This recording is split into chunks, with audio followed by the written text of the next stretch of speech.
नमस्कार. आपल्या सगळ्यांचे सोशल महाराष्ट्र न्यूज चॅनलमध्ये हार्दिक स्वागत. चला वळूया तर एका नवीन बातमीकडे. आजची बातमी.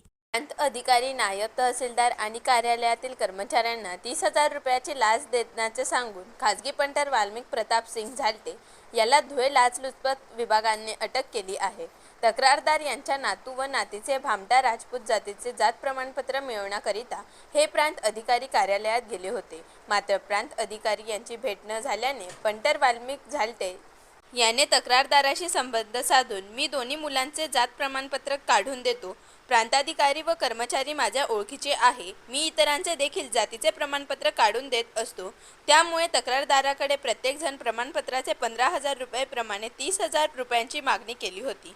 त्या अनुषंगाने धुळे लाचलुचपत प्रतिबंधक विभागाकडे तक्रार केली असता 30,000 रुपयांची लाच स्वीकारताना रंगेहात वाल्मिक झालटे याला अटक करण्यात आली.